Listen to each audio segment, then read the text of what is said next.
السلام عليكم ورحمة الله وبركاته. الحمد لله رب العالمين والعاقبة للمتقين والصلاة والسلام على أشرف الأنبياء والمرسلين وعلى آله وصحبه والناس أجمعين ومن تبعهم بإحسان إلى يوم الدين. أما بعد، فأعوذ بالله من الشيطان الرجيم. بسم الله الرحمن الرحيم. شهر رمضان الذي أنزل فيه القرآن هدى للناس وبينات من الهدى والفرقان فمن شهد منكم الشهر فليصمه إلى آخر الآية. அன்பிற்கினிய அல்லாஹ்வின் நல்லடியார்களே, சகோதர சகோதரிகளே, அல்லாஹ்வுடைய மகத்தான கிருபையினால் ரமதானுடைய மாதத்தை அடைந்தவர்களாக நம்முடைய மஸ்ஜிதில் ஏற்பாடு செய்திருக்கக்கூடிய தொழுகையையும் நிறைவேற்றியவர்களாக நாம் இங்கே அமர்ந்து கொண்டிருக்கிறோம். அல்லாஹுடைய மகத்தான கிருபையினால் ஒவ்வொரு ஆண்டும் இரவு தொழுகைக்கு பிறகு மார்க்கம் சம்பந்தமான விஷயங்கள் பேசப்பட்டு வந்துள்ளது. கடந்த வருடம் ஒவ்வொரு தலைப்பின் கீழ் வகுப்புகளாக நடத்தப்பட்டிருக்கிறது. அதே அடிப்படையில் இன்ஷா அல்லாஹ் இந்த ஆண்டும் ஹிஜ்ரி 1445 ஆண்டுடைய இந்த ரமதானுடைய மாதத்தில் தொடர்ச்சியான ஒரு வகுப்பை நம்முடைய நிர்வாகம் நடத்த இருக்கிறது. அதனுடைய முதல் நாளாகத்தான் இன்றைக்கு நாம் இங்கே ஒன்று கூடியிருக்கிறோம். இந்த வருடம் திருமறை அல் குர்ஆன் உடைய வசனங்களை அறிந்து கொள்ளக்கூடிய விதமாக இந்த வகுப்புகள் ஏற்பாடு செய்யப்பட்டிருக்கிறது. ஒவ்வொரு தலைப்பாக இல்லாமல் குர்ஆன் தான் நம்முடைய தலைப்பு. ஒவ்வொரு நாளும் ஒவ்வொரு ஜுஸ் என்ற அடிப்படையில் வகுப்பை ஏற்பாடு செய்யப்பட்டிருக்கிறது. ஆனால் ஒவ்வொரு ஜுஸும் இந்த குறுகிய நேரத்தில் முடிக்க முடியாது. முழுமையாக ஒரு ஜுஸை எல்லா வசனங்களும் பார்த்து எல்லா வசனங்களுடைய விஷயங்களையும் பேசப்பட்டு வரலாறுகள் பேசப்பட்டெல்லாம் முடிக்க முடியுமா என்று சொன்னால் கண்டிப்பாக முடியாது. அதற்கு பல மாதங்களே நமக்கு தேவைப்படும். இது ஒரு உந்துதலாக, ஒரு ஆர்வப்படுத்தக்கூடிய ஒரு நோக்கமாகத்தான் இது ஏற்பாடு செய்யப்பட்டிருக்கு. குர்ஆனில் என்ன இருக்கிறது என்பதை குறைந்தபட்சம் நாம் தெரிந்து கொள்ள வேண்டும் என்பதற்காக குர்ஆனுடைய சமுதாயமாக நாம் இருந்து கொண்டிருக்கிறோம். குர்ஆன் நமக்காக இறக்கப்பட்டிருக்கிறது. அல்லாஹ் சுப்ஹானஹு வ தஆலா சொல்லி காட்டுகின்ற போது, ஷஹ்ரு ரமதான் அல்லதி உன்ஸில ஃபீஹில் குர்ஆன், ரமதானுடைய மாதத்தில், இந்த மாதத்தை பற்றி அல்லாஹ் கூறுகின்ற போது ரமலானுடைய மாதத்தில் தான் அல்லாஹ் குர்ஆனை இறக்கி இருக்கிறதாக அல்லாஹ் சொல்லி காட்டுறான். சூரா பக்ரால 185வது வசனத்திலே சொல்லி காட்டுகின்ற போது தெளிவாக இங்கே சொல்லி காட்டுகிறான், ஷஹ்ரு ரமதான், ரமலானுடைய மாதம். இந்த மாதம் எத்தகையது என்றால் இதில்தான் குர்ஆன் இறக்கப்பட்டது. எதற்காக குர்ஆன்? இந்த குர்ஆனின் மூலமாக இந்த மனித சமூகத்திற்கு இருக்கக்கூடிய பயன் என்ன? ஹுதல் லின்னாஸ் வ பையினாத் மினல் ஹுதா வல் ஃபுர்கான், மக்களுக்கு நேர்வழி காட்டக்கூடியதாகவும், எது நேர்வழியோ அதை தெளிவுபடுத்தக்கூடியதாகவும், சத்தியத்தையும் அசத்தியத்தையும் பிரித்து காட்டக்கூடிய ஃபுர்கானாக இந்த குர்ஆன் இருக்கிறது என்று அல்லாஹ் சுப்ஹானஹு வ தஆலா சொல்லி காட்டுகின்றான். எனவே இந்த மாதத்தை யார் அடைகிறாரோ, ஃபமன் ஷஹித மின்கும் அஷ்-ஷஹ்ர ஃபல்யஸும்ஹு, அந்த மாதத்திலே அவர் நோன்பு நோக்கட்டும் என்று அல்லாஹ் நோன்பையும் கடமையாக்கி இருக்கிறான். அப்ப இந்த குர்ஆன் நம்மை வழிகாட்டுவதற்காக இறக்கப்பட்டிருக்கிறது. இந்த குர்ஆனில் நேர்வழி இருக்கிறது, இந்த குர்ஆனில் சத்தியம் இருக்கிறது, இந்த குர்ஆன் எது அசத்தியம் என்று காட்டுகிறது, இந்த குர்ஆன் எது உண்மை எது பொய் என்று கூறுகிறது, எது ஹலால் எது ஹராம் என்று கூறுகிறது, என்ன செயல்களை செய்தால் நாம் சுவனத்தை அடைவோம், என்ன செயல்களை செய்தால் நரகத்தை அடைவோம், இதுபோன்று பல்வேறு விஷயங்கள் திருமறை குர்ஆனிலே சொல்லப்பட்டிருக்கிறது. அப்ப இந்த குர்ஆனை ஏற்றுக்கொண்டு நம்பிக்கை கொண்டு இருக்கக்கூடிய சமூகம் நாம். குர்ஆனை நம்பிக்கை கொள்ளாவிட்டால், குர்ஆனை ஈமான் கொள்ளாவிட்டால் நாம முஃமினே இல்லை. எல்லா வேதங்களையும் நாம் ஈமான் கொள்ள வேண்டும். குறிப்பாக குர்ஆனை நாம் ஈமான் கொள்ள வேண்டும். குர்ஆனில் இருக்கக்கூடிய அந்த விஷயங்களை உண்மை என்று நம்பிக்கை கொள்ள வேண்டும். அதுல எந்த விதமான சந்தேகமும் இருக்கக்கூடாது, எந்த தடுமாற்றமும் இருக்கக்கூடாது என்பதெல்லாம் கடந்த வருடம் வேதங்களை நம்பிக்கை கொள்ளக்கூடிய விஷயத்துல நம்ம தெரிஞ்சுக்கிட்டோம். எல்லாத்துக்கும் ஞாபகம் இருக்குன்னு நினைக்கிறேன், இல்லையா? இருக்கும் தானே? அப்ப இந்த குர்ஆனை ஈமான் கொள்வது என்பது நம் மீது கடமையாக்கப்பட்டிருக்கக்கூடிய ஒரு விஷயம். இந்த ஈமான் இல்லை என்று சொன்னால் நாம முஃமினே இல்லை, நாம நிரந்தரமாக நரகத்துக்கு செல்லக்கூடிய காஃபிராக மாறிவிடுவோம். அல்லாஹ் காப்பாற்ற வேண்டும். எனவே இந்த குர்ஆன் அதிலே சொல்லப்பட்டிருக்கக்கூடிய விஷயங்கள் என்ன என்பதை தெரியாமல் நம்முடைய வாழ்க்கையை ஒரு முஃமினாக முஸ்லிமாக கழிக்க முடியுமா? கண்டிப்பா முடியாது. குர்ஆன் என்ன என்று தெரியாமல் ஒருவர் முஸ்லிமாக இருக்க முடியாது. தன்னுடைய வாழ்க்கையை அல்லாஹ்வுடைய மஹப்பத்தை பெறக்கூடிய ஒரு வாழ்க்கையாக அமைத்துக் கொள்ள முடியாது. அல்லாஹ் சுப்ஹானஹு வ தஆலா இந்த உலகத்திலே நாம் வாழ்கின்ற போது எதை நடைமுறைப்படுத்த வேண்டும் எதை படுத்தக்கூடாது என்பதை தெளிவுபடுத்துறதுக்காக தான் குர்ஆனை இறக்கி இருக்கிறான். அப்ப நாம் ஓத தெரிந்திருக்க வேண்டும், குர்ஆனில் சொல்லப்பட்டிருக்கக்கூடிய விஷயங்கள் என்ன என்று புரிந்து இருக்க வேண்டும், அதை நாம் நடைமுறைப்படுத்த வேண்டும். இது நம் மீது கடமை. வெறுமனே திலாவத்து மட்டும் செய்யக்கூடியவர்களாக நாம் இருக்கக்கூடாது. திலாவத்து செய்ய வேண்டும், ததப்புர். இந்த பாடங்களை, குர்ஆன் சொல்லக்கூடிய விஷயங்களை சிந்தித்து அதிலிருந்து படிப்பினை பெறக்கூடியவர்களாக திலாவத்து செய்யக்கூடியவங்களா இருக்கணும். வெறுமனே சும்மா திலாவத்து செய்யக்கூடியவங்களா நம்ம இருக்கக்கூடாது. அப்ப திருமறை குர்ஆன் அல்லாஹ் சுப்ஹானஹு வ தஆலா எதற்காக இறக்கினான் என்பதெல்லாம் நமக்கு தெரிந்திருந்தாலும் நம்மில் எத்தனை பேர் குர்ஆனை அதனுடைய அர்த்தம் தெரிந்து முழுமையாக நாம வாசித்திருக்கிறோம்? நம்முடைய வாழ்நாள்ல நமக்கு விவரம் தெரிஞ்சு கண்டிப்பாக நமக்கு ஒரு 20 வயது 30 வயது 40 வயது 50 வயது எல்லாம் அடையக்கூடிய நபர்களாகத்தான் நம்ம இங்க இருப்போம். இப்ப நாம் இங்கே சிந்தித்து பார்க்க வேண்டும், என்னுடைய வாழ்நாளில் எனக்கு விவரம் தெரிந்து நான் குர்ஆனை எந்த அளவுக்கு அர்த்தம் தெரிந்தவனாக அர்த்தத்தை புரிந்து முழுமையாக நான் வாசித்திருக்கிறேன். அப்படி நம்ம வாசிக்கல அப்படின்னா இனிமேல் நம்ம வாசிக்கணும். அன்பான சகோதரர்களே சகோதரிகளே, ஏன் இந்த குர்ஆனை நாம் தெரிந்து கொள்ள வேண்டும்?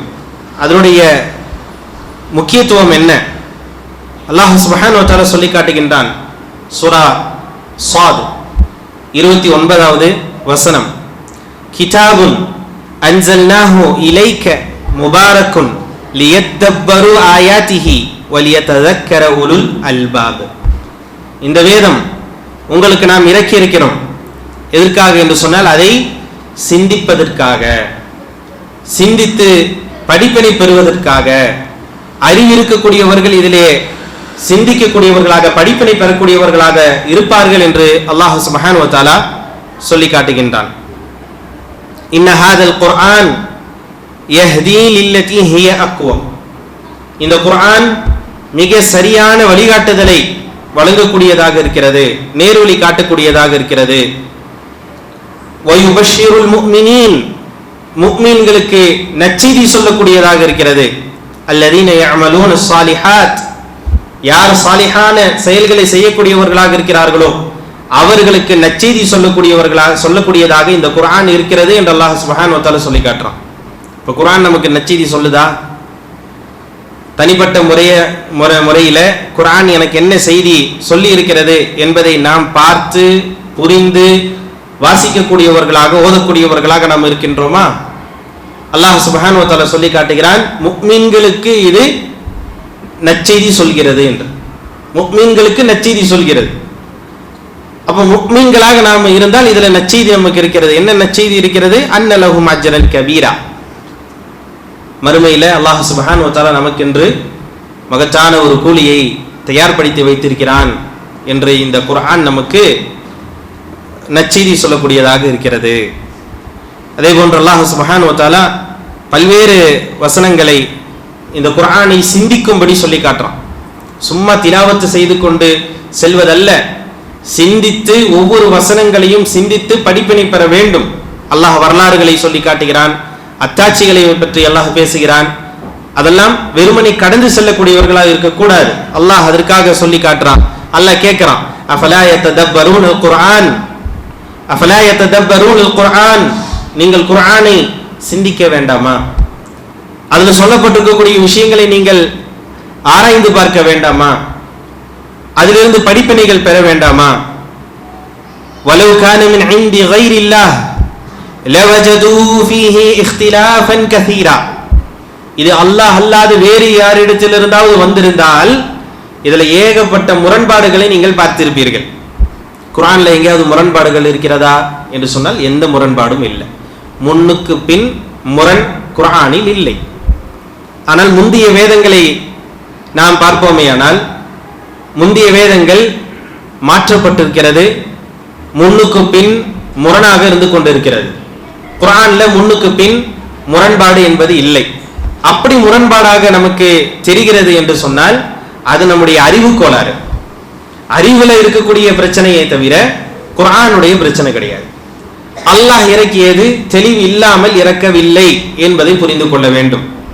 இப்ப குர்ஆனை நாம் சிந்தித்து படிக்க வேண்டும் என்று சொன்னால் குர்ஆன் சம்பந்தமான அறிவு நமக்கு இருக்கணும். குர்ஆன் என்ன என்று நமக்கு தெரியணும். குர்ஆன் எப்படி இறக்கப்பட்டது என்று தெரியணும். குர்ஆனில் இறக்கப்பட்ட வசனங்கள்ல இருக்கக்கூடிய அந்த சட்டங்கள் என்ன என்று தெரியணும். அதில் இருக்கக்கூடிய நாசிக் மன்சூக் என்று சொல்லக்கூடிய விஷயங்கள் நமக்கு தெரியணும். அதே போன்று அதில் இருக்கக்கூடிய சட்டங்கள்ல ஆம் ஹாஸ் என்றெல்லாம் சொல்லப்படும். அவற்றை எல்லாம் தெரிந்திருந்து நாம குர்ஆனுடைய வசனங்களை சிந்திக்கின்ற போது நமக்கு எந்த முரண்பாடுகளும் வராது. இதெல்லாம் ஒன்றுமே தெரியாமல் நாம் சிந்திப்போமேயானால் அப்படி ஒரு கால் முரண்பாடு ஏற்பட்டுச்சுன்னா அது நமக்கு தெரியாம அறியாமையின் மூலமாக ஏற்படக்கூடிய முரண்பாடுகள் என்பதை நம்ம புரிந்து கொள்ள வேண்டும். குர்ஆன்ல அல்லாஹ் சுப்ஹானஹு வ தஆலா எந்த விதமான முரண்பாடுகளையும் அல்லாஹ் ஏற்படுத்தவில்லை. ஏன்னா இது அல்லாஹ் நம்முடைய ரப்பிடத்திலிருந்து இறக்கப்பட்டிருக்கிறது. இது அல்லாஹ்விடமிருந்து இறக்கப்படாமல் வேறு யாராவது இந்த வேதத்துடைய சொல்லப்படக்கூடிய செய்திகள் எல்லாம் சொல்லி இருந்தால் கண்டிப்பாக முரண்பாடுகள் ஏற்படும்.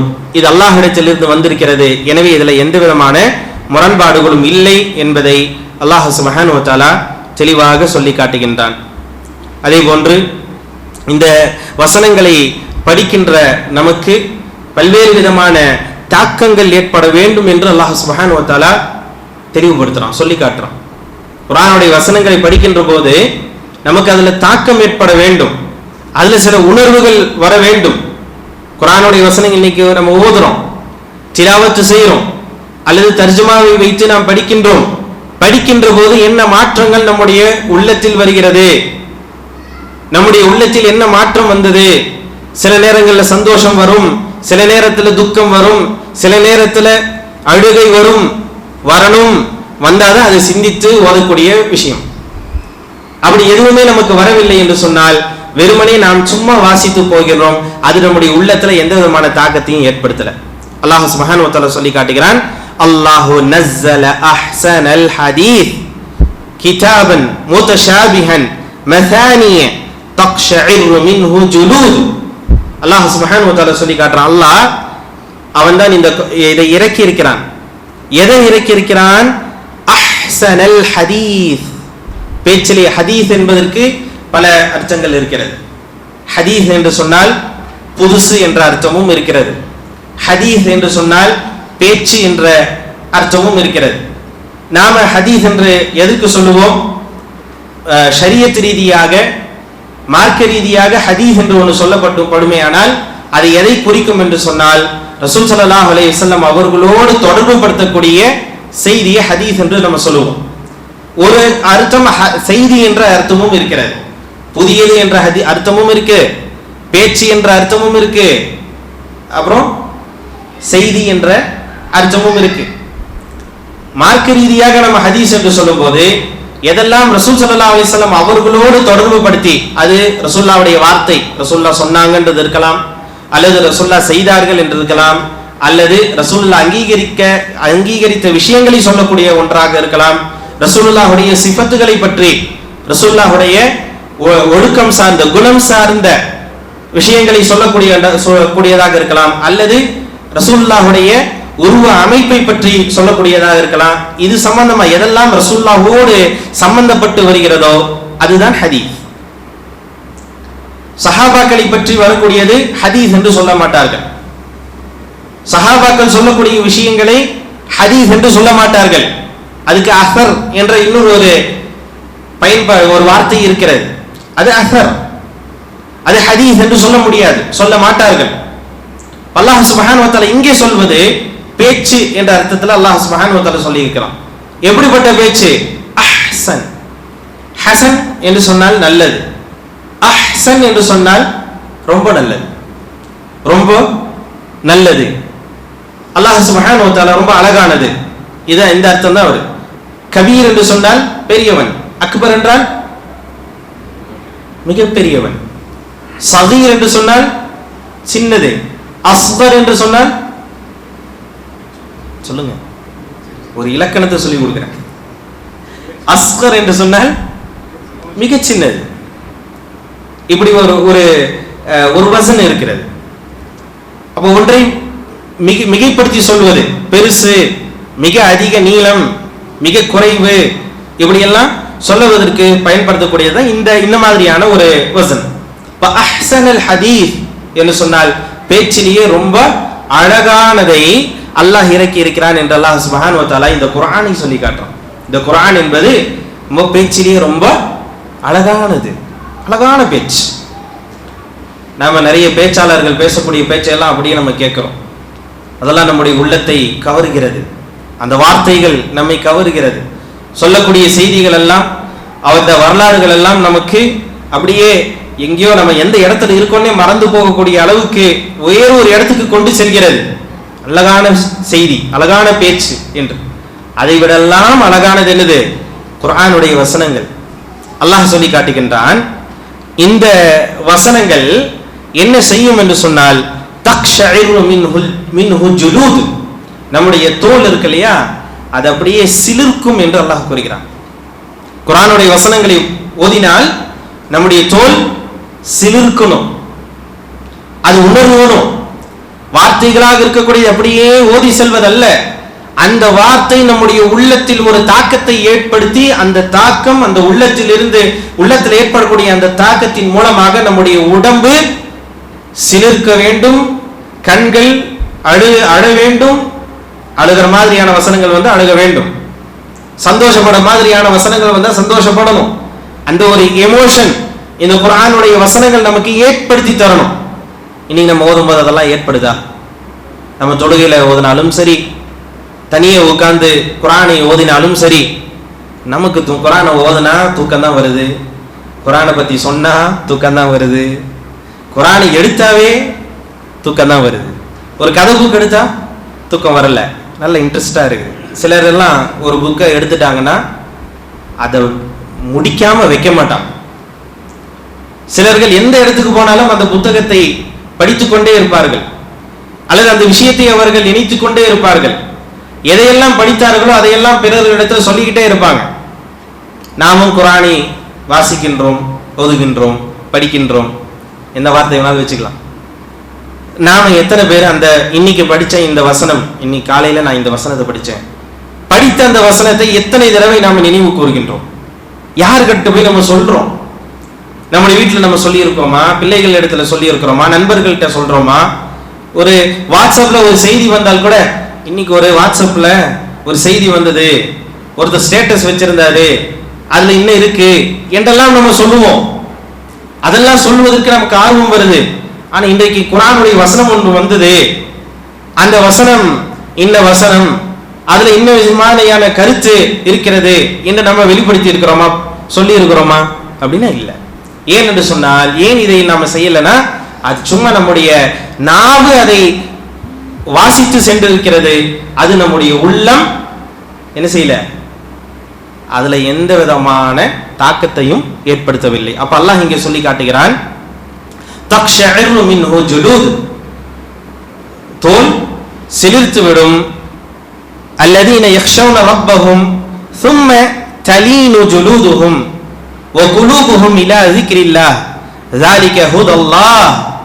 அன்பார்ந்த சகோதரர்களே, ஏதோ சும்மா ஒரு செய்தி சொல்லிட்டு போறேன்னு நினைக்காதீங்க. உங்களில் நோன்பாளிகளாக இருந்திருக்கலாம், அந்த நோன்புடைய டயர்டு அப்படியே உங்களை எங்கேயோ கொண்டு போகுது, அப்படிதானே? அப்படியே என்னடா டைம் ஆகுமா இல்லையா அப்படின்னு பார்க்கலாம் தோணும். இந்த வசனத்தை கொஞ்சம் சிந்தித்து பாருங்கள், தயவு செய்து சிந்தித்து பாருங்கள். அல்லாஹ் சுப்ஹானஹு வ தஆலா சொல்லி காட்டுங்க, சூரா ஜுமர்ல வரக்கூடிய 23வது வசனம் இது. இதுல அல்லாஹ் சுப்ஹானஹு வ தஆலா சொல்ற, யாருடைய தோல் சிலிர்க்கும் சொன்னா, யார் பயப்படுகிறார்களோ, அல்லாஹ்வை பயப்படக்கூடியவர்களாக இருக்கிறாங்களோ அவர்களுடைய தோல் சிலிர்த்து அதுக்கப்புறம் அப்படியே அது தலீன், அது அப்படியே மென்மையாகும். தோல் என்ன ஆகும்? அப்படியே மென்மையாகும். வகுலூபுஹும், அதே போன்று உள்ளமும் பயப்படுது, அதுக்கு பிறகு அப்படியே அது மென்மையாகிறது, ஆறுதல் அடைகிறது. இலா ذிக்ரில்லாஹ் வகுலூபுஹும் இலா ذிக்ரில்லாஹ், அல்லாஹ்வை நினைவு கூறுவதற்கு அந்த உள்ளம் இயங்குது, அந்த மாதிரியான ஒரு சூழ்நிலையை ஏற்படுத்துகிறது. ذلك هدى الله, புரிந்து கொள்ளுங்கள், இதெல்லாம் எங்க நடக்குதோ அவங்க தான் நேர்வழியில் இருக்கிறாங்க. ذلك هدى الله, இதுதான் அல்லாஹ்வுடைய வழிகாட்டுதல், இதுதான் வழிகாட்டுதல். யஹ்தி பிஹி மை யஷா, அல்லாஹ் நாடக்கூடியவர்களுக்கு அல்லாஹ் நேர்வழி காட்டுவான். வமை யுضலிலில்லாஹ், யாரை அல்லாஹ் சுப்ஹானஹு வ தஆலா வழிகாட்டிலே விட்டு விடுகின்றானோ ஃபமா லஹு மின் ஹாத், அவருக்கு வழிகாட்டக்கூடியவர்கள் யாருமே இல்லை, யாரும் வழிகாட்ட முடியாது. அல்லாஹ் நேர்வழியில் இருந்து ஒருவனை திசை திருப்பி விட்டால் அவரை நேர்வழிப்படுத்த யாராலும் முடியாது. அப்ப நேர்வழின்றது எங்க இருக்கிறது? இந்த குர்ஆனை சும்மா அப்படி வாசிச்சுட்டு மேலோட்டமாக போகக்கூடியதுல அல்ல, அதை சிந்தித்து புரிந்து அதை உணரக்கூடியவர்களுக்கு, அதிலிருந்து படிப்பினை பெறக்கூடியவர்களுக்கு இந்த நிலை இருக்கிறது என்பதை நாம் புரிந்து கொள்ள வேண்டும். அன்பார்ந்த சகோதரர்களே, இப்போ குர்ஆனை நாம் வெறுமனே வாசித்து செல்லக்கூடியவர்களாக இருக்கக்கூடாது. ஷேக் இப்னுல் கய்யிம் ரஹிமஹுல்லா, அல்லாமா இப்னுல் கய்யிம் ரஹிமஹுல்லா அவர்கள் கூறுகிறார்கள், ஃபலா ஷைஉன் அன்ஃபஅ லில் கல்ப் மின் கிராஅத்தில் குர்ஆன் பித்ததப்புர் வத்தஃபக்குர் ஃபஇன்னஹு ஜாமிஉன் லிஜமீஇ மனாசிலிஸ் ஸாயிரீன் வல் அஹ்வாலில் ஆமிலீன் என்று ஒரு பெரிய ஒரு விஷயத்தை சொல்றாங்க. இப்னுல் கய்யிம் ரஹிமஹுல்லா என்ன சொல்றாங்க அப்படின்னா, அதாவது குர்ஆனை ததப்புரோடு சிந்தித்து ஓதக்கூடிய அந்த நிலையை விட உள்ளத்துக்கு மிக பயன் தரக்கூடியது வேறு எதுவுமே இல்லை. உள்ளத்துக்கு பயன் தரக்கூடியது வேறு எதுவுமே இல்லை. எதுதான் உள்ளத்துக்கு பயன் தரும், மிக அதிக பயன் தரும்? பாருங்க, நான் முன்னாடி சொன்னா என்ன சொன்னேன்? நிறைய சொன்னீங்க. அஹ்சன் சொன்னா அப்படின்னா ரொம்ப நல்லது. அக்பர் ரொம்ப பெருசு.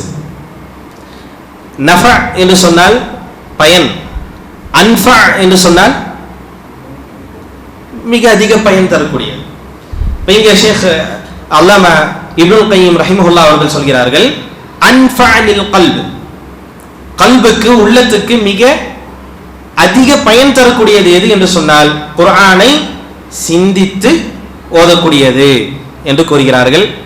அது ஒரு பெரிய ஒரு கவுலாக இருக்கிறது. அதே போன்று இப்னு தைமியா ரஹிமஹுல்லாஹ் அவர்கள் கூறுகின்ற போது, வல் மத்லூப் மினல் குர்ஆன் ஹுவ ஃபஹ்மு மஆனீஹி வல் அமலு பிஹி, குர்ஆன்ல இருந்து நம்ம பெற வேண்டிய விஷயம் என்ன, குர்ஆன் எதற்கு, என்ன நோக்கம், அதிலிருந்து நம்ம தெரிய வேண்டிய விஷயம் என்ன என்று சொன்னால் ஹுவ ஃபஹ்மு மஆனி, அதனுடைய அர்த்தங்களை நாம் புரிந்து கொள்வது, அந்த குர்ஆன் சொல்லக்கூடிய வசனங்களுடைய கருத்துக்களை நாம் புரிந்து கொள்வது, வல் அமலு பிஹி, அதை நாம் அமல் செய்வது என்று இமாம் அல்லாமா ஷேகுல் இஸ்லாம் இப்னு தைமியா ரஹிமஹுல்லாஹ் அவர்கள் கூறுகிறார்கள். எனவே ரொம்ப இருந்த சகோதரர்களே, இதை விட இன்னொரு ஒரு மிக முக்கியமான ஒரு விஷயம், ஹதீஸில் இடம்பெறக்கூடிய ஒரு விஷயத்தை நான் உங்களுக்கு சொல்லி காட்டுறேன். ஏன் குர்ஆனை நாம் புரிந்து ஓத வேண்டும், ஏன் குர்ஆனுடைய கருத்துக்களை நாம் தெரிந்து கொள்ள வேண்டும் என்பதற்கு தேவையான மிக முக்கியமான ஒரு விஷயம். எதுக்கு என்று சொன்னால், நாளைக்கு நமக்கு ஒரு பரீட்சை இருக்கா? எங்க இருக்கு? கபர்ல இருக்கு. கபர்ல நம்மிடத்துல கேள்விகள் கேட்கப்படும். என்ன கேள்விகள் கேட்கப்படும்? மன் ரப்புக்க, உன்னுடைய ரப்பு யார்? அப்புறம் கொஸ்டின் தான் அவுட் ஆயிடுச்சே, தாராளமா சொல்லுங்க, வாயை திறந்து சொல்லுங்க. யாரும் ஒன்றும் சொல்ல மாட்டாங்க, பிடிச்சிட்டு போக மாட்டாங்க. கொஸ்டின் லீக் ஆயிடுச்சுன்னு சொல்லி பிடிச்சிட்டு போக மாட்டாங்க. தைரியமா சொல்லலாம், சத்தமா சொல்லுங்க. உன்னுடைய மார்க்கம் என்ன? நபி, நபி யார் என்று கேட்கப்படும். இது 3 கேள்விகள் கேட்கப்படும் இல்லையா? இந்த 3 கேள்விக்கும் ஒரு அடியான், நல்ல அடியான் பதில் சொல்லிடுவார். என்னுடைய ரப்பு அல்லாஹ் தான், என்னுடைய தீன் இஸ்லாம், இவர் முஹம்மது என்னுடைய தூதர் அப்படின்றதெல்லாம் சொல்லிடுவார். இல்லாதவர், தெரியாதவர் சொல்ல மாட்டார் இல்லையா? கை சேதமே என்று அவர் புலம்புவார். 4வது ஒரு கேள்வி கேட்கப்படுது. என்ன கேள்வி? இது எங்கிருந்து நீ தெரிந்து கொண்டாய் என்று கேட்கப்படும். என்ன கேள்வி? 4வது கேள்வி என்ன? இதை எப்படி நீ அறிந்து கொண்டாய்? கைஃப அரஃப்த, நீ எப்படி இதை தெரிந்து கொண்டாய்? மன் ரப்புக், என்னுடைய ரப் அல்லாஹ் என்று சொல்வதற்கு நீ எப்படி தெரிந்து கொண்டாய்? என்னுடைய தீன் இஸ்லாம் என்று தெரிந்து கொள்வதற்கு நீ என்ன செய்தாய், எப்படி தெரிந்து கொண்டாய் என்று கேள்விக்கு ஒன்று கேட்கப்படுமா? அப்போ அந்த பதில் சொன்ன அந்த அடியான் சொல்லுவான், கரஅது கிதாபல்லாஹ், கரஅது கிதாபல்லாஹ் ஃபஆமன்து வஸத்தக்து, நான் அல்லாஹ்வுடைய வேதத்தை படித்தேன், அதை நான் நம்பிக்கை கொண்டேன், அதை நான் உண்மைப்படுத்தினேன்.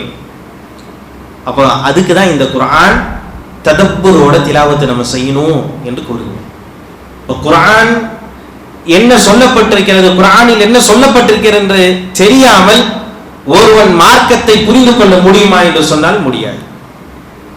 குர்ஆனே புரிந்து கொள்ளாதவன் மார்க்கத்தை எப்படி நடைமுறைப்படுத்த முடியும்? எனவே குர்ஆன் நம்முடைய வாழ்க்கையை மாற்றக்கூடிய ஒன்று. பல மனிதர்களுடைய வாழ்க்கையை மாற்றியது. இன்றைக்கு யாரை நாம் சஹாபாக்கள் என்று கூறுகிறோமோ, யாரை நாம் சொர்க்கத்திற்கு நற்செய்தி சொல்லப்பட்டவர்கள் என்று சொல்கிறோமோ, அவர்களை எல்லாம் மாற்றியது எது? திருமறையில் குர்ஆன். எதிரிகளாக இருந்தவர்களை, அவர்களுடைய உள்ளங்களை புரட்டி போட்டது இந்த குர்ஆன், குர்ஆனுடைய வசனங்கள். அவர்களுக்கே என்ன செய்யறது என்று தெரியாமல் திகைப்புக்குள்ளானார்கள். மக்களுக்கெல்லாம் உபதேசம் செய்தார்கள், குர்ஆனை கேட்றாதீங்க, குர்ஆனை கேட்டு விடாதீர்கள். ஊருக்கு எல்லையில நின்று சொல்லி அனுப்புவாங்க, முஹம்மது என்று ஒருவர் இருக்கிறார், அவர்கிட்ட பேச்சு கொடுக்காதீங்க, காதில் பஞ்சை வைத்துக் கொள்ளுங்கள் என்று காதை அடைத்து அனுப்பிய சமூகம். அல்லாஹ் சுப்ஹானஹு வ தஆலா யாருடைய செவிகளில் இந்த வசனங்கள் கேட்க வேண்டும் என்று நாடி விடுகின்றானோ அவர்களுக்கு எந்த தடையும் யாரும் தடை விதிக்க முடியாது. வசனங்கள் சென்றடைந்தது, அவர்களுடைய உள்ளங்கள் மாறியது, அவர்கள் அதை புரிந்தார்கள், மார்க்கத்துக்கு மிகவும் உதவியாளர்களாக அவர் மாறினார்கள், நமக்கெல்லாம் ஒரு முன் உதாரணமாக அவர்கள் மாறினார்கள். அப்படிப்பட்ட ஒரு நிலை நமக்கு வர வேண்டும் என்று சொன்னால் குர்ஆனை நாம் சிந்தித்து புரிந்து, குர்ஆனோடு சம்பந்தப்பட்டிருக்கக்கூடிய விஷயங்களை தெரிந்து, குர்ஆனை ஹதீஸ்களை கொண்டு, குர்ஆனை எப்படி விளங்க வேண்டும், குர்ஆனை கொண்டு விளங்க வேண்டும், குர்ஆனை கொண்டு விளங்க வேண்டும், குர்ஆனை ஹதீஸை கொண்டு விளங்க வேண்டும், குர்ஆனை சஹாபாக்களுடைய கவுலை கொண்டு அவர்கள் சொல்லக்கூடிய அந்த விஷயங்களை வைத்து விளங்க வேண்டும். இதெல்லாம் இல்லாமல் நாம் குர்ஆனை விளங்க முடியாது. தெரியும், அறிவு இருக்குன்னா நம்ம ஒரு விஷயத்தை புரிஞ்சுக்க முடியும். ஆனா அதை சரியான முறையில நாம நடைமுறைப்படுத்தி சரியான கருத்து இதுதான் இந்த கருத்து என்று நாம் தெரிந்து கொள்ள வேண்டும் என்று சொன்னால், நேர்வழி பெற வேண்டும் என்று சொன்னால், அதற்கு இதெல்லாம் நமக்கு தேவையாக இருந்து கொண்டிருக்கிறது. எனவே இன்ஷா அல்லாஹ் இன்னும் வரக்கூடிய காலங்களில் இந்த வாய்ப்பாக நம்ம இதை பயன்படுத்திக் கொள்வோம். ஒரு நாளில் ஒரு ஜுஸ், கண்டிப்பாக ஒரு ஜுஸ்ஐ நாம் என்ன செய்யணும், வாசிச்சே ஆகும். அரபியில் வாசிக்க வேண்டும், தமிழிலும் வாசிக்க வேண்டும், அல்லது உங்களுக்கு என்ன மொழியோ அந்த மொழியில நீங்க கண்டிப்பாக வாசிக்க வேண்டும். இன்ஷா அல்லாஹ் இந்த மாதம் முழுக்க ஒவ்வொரு நாளும் நடக்கக்கூடிய அந்த வகுப்புகளை தொடர்ந்து கேள்விகள், போன தடவை கேட்ட மாதிரி கேள்விகள் கேட்கப்படும். வகுப்புகளில் இருந்து கேள்விகள் கேட்கப்படாது, உங்களுக்கு ஒரு எளிதாக்கப்பட்டிருக்கு. உங்க குர்ஆன்ல இருந்து, உங்க கையில இருக்கக்கூடிய குர்ஆன்ல இருந்து கேள்விகள் கேட்கப்படும். ஒரு நாளில் ஒரு ஜுஸ்ல இருந்து கேள்விகள் கேட்கப்படும். இன்ஷா அல்லாஹ் அந்த கேள்விகளுக்கு பதில் சொல்லுங்கள். இன்ஷா அல்லாஹ் பரிசை வெள்ளி செல்லுங்கள். குர்ஆனுடைய வசனங்களை புரிந்து கொண்டு அதை நம்முடைய வாழ்க்கையில நடைமுறைப்படுத்துவதற்கு நாம் முயற்சி செய்வோம். நம்முடைய குடும்பத்தார்களையும் அதை ஊக்குவிப்போம். நம்முடைய தோழர்களுக்கும் நண்பர்களுக்கும் செய்திகளை எடுத்து சொல்லக்கூடியவர்களாக, குர்ஆனுடைய செய்திகளை எடுத்து செல்லக்கூடியவர்களாக, ஒரு தாயியாக நாம் மாறுவோம். அல்லாஹ் சுப்ஹானஹு வ தஆலா நம் அனைவர்களுக்கும் அருள் புரிவானாக. இன்ஷா அல்லாஹ் நாளைய தினம் சூரா ஃபாத்திஹால இருந்து நம்ம ஆரம்பம் செய்வோம். விரிவான விளக்கங்கள் எல்லாம் கிடையாது. எங்கே விளக்கம் தேவையோ அந்த இடத்தில் மட்டும் விளக்கம் தெரிந்து கொண்டு அந்த ஜுஸ்ஸில் என்ன சொல்லப்பட்டிருக்கிறது என்று எந்த அளவுக்கு முடியுமோ அந்த அளவுக்கு நாம அந்த விஷயங்களை இன்ஷா அல்லாஹ் தெரியறதுக்கு முற்படுவோம். இதுல நம்ம ஒரு ஜுஸ் முடிக்காவிட்டாலும், வகுப்புல அரை மணி நேரம் தான், அந்த அரை மணி நேரத்துல நமக்கு ஒரு ஜுஸை முடிக்க முடியாதுன்னு சொல்லிட்டேன். அப்படி நாம முடிக்காவிட்டாலும் நீங்கள் ஒரு ஜுஸுவை, ஒரு நாளில் ஒரு ஜுஸுவை முடித்து படித்து பார்க்கறதுக்கு நீங்க முயற்சிகள் செய்ய வேண்டும். அல்லாஹ் சுப்ஹானஹு வ தஆலா நம் அனைவர்களுக்கும் தௌஃபீக் புரிவானாக.